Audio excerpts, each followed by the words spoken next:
Vic Tafur and Matt Barrows both reported that executives around the league expect the 49ers to make a big push to sign Riq Woolen. They signed Richard Sherman once upon a time. They love that scheme. They love defenders who work in zone coverages. Woolen really is that. He's had some incredible performances. He's a playmaker.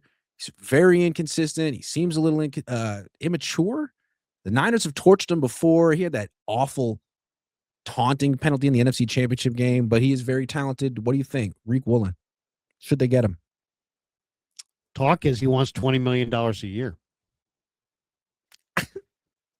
What do you think? Should they give it to him?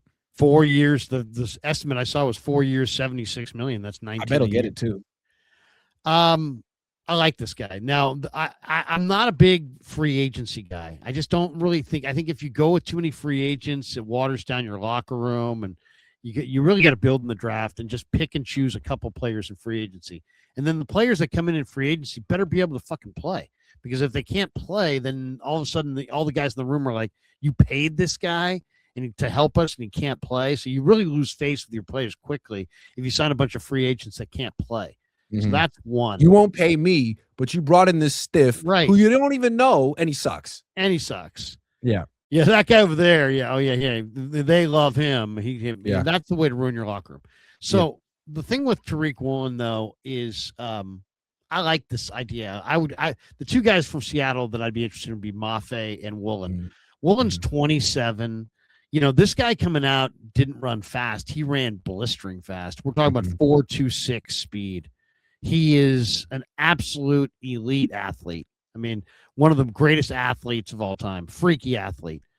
And then even the people that are down on him, would say, oh, he's been hugely inconsistent.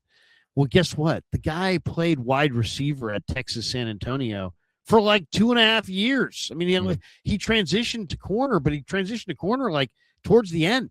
So he was mostly a wide receiver. So nobody really thought of him that highly in the draft, despite the fact he was huge and ran fast. And credit John Schneider for finding him. And he's been up and down. He's had too many penalties. He's had some brains lapses. But you're talking about a guy who's almost 6'5", who runs in the 4.2s, who has 34-inch arms, and can absolutely suffocate you. So I love him. I would absolutely go after this guy. This guy also has great ball skills. He showed that in college. As a rookie in the NFL with the Seahawks, he had 6 picks. 6 picks in 2022 as a rookie. He's got really, really good ball skills. He'll play the run. He's not soft against the run. Yeah, you're going to trade Bernardo most likely, it sounds like, from what I'm hearing. And so you're going to have you can't fake corner. So if you're going to move Bernardo, what do you got? You got Demo coming off of a year where I thought he was just kind of and then you got Upton Stout and a lot of question marks. So, yeah, Raheem Morris is going to be in charge of these DBs. He's going to want big time players. I think Riq Woolen is a highly likely the Niners get involved there. I'm a little wary of this one. It seems to me that he was the third cornerback on this team. I mean, he kind of got phased out a little bit. He's definitely the most inconsistent player on their defense.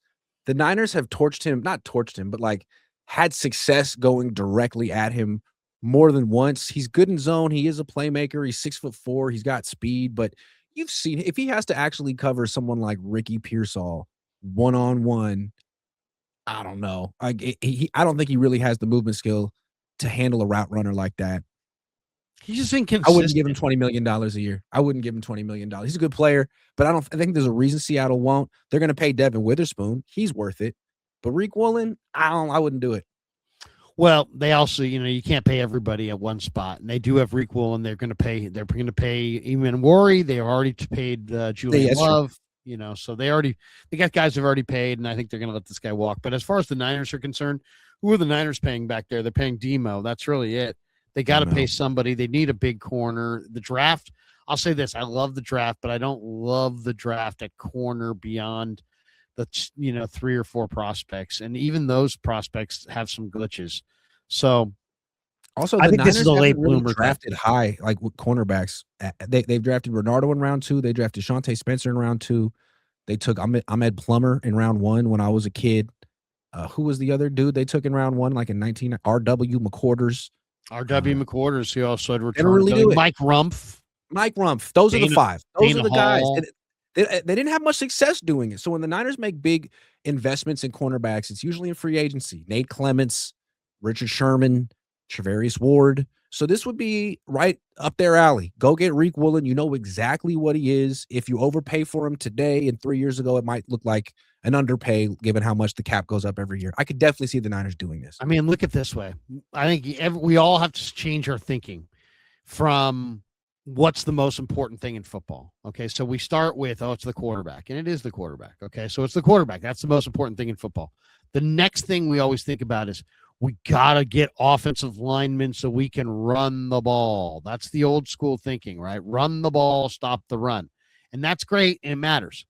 But the new school thinking with Mike McDonald and the Seahawks is win the explosive play ratio within the game. And how do you do that? You do that by getting explosive defensive players and having explosive plays on offense. So do they worry about moving the chains? No, they got Rashid Shaheed or whatever. And all of a sudden they're going up top, and Kenneth Walker, super fast tight end, and, all kinds of pass rush and talent in the secondary, and they just strangle you. So that's it right there. They have tons of explosives themselves, and you don't get any explosives against them. They win the explosive ratio in every game they play, and I think that's the new NFL. So what I like about Riq Woolen is that he's a corner, a big dominating corner, and I think you've got to do everything you can to create explosive plays, and that means you have to have explosive athletes on the edges. And it's been 2 years in a row that the Niners haven't been able to create takeaways, and it's not going to happen because they hire some coach who does a good speech on Thursday. Remember when they made Nick Sorensen the defensive coordinator because he's take the ball away meetings that he would do? Anyway, that was a good time.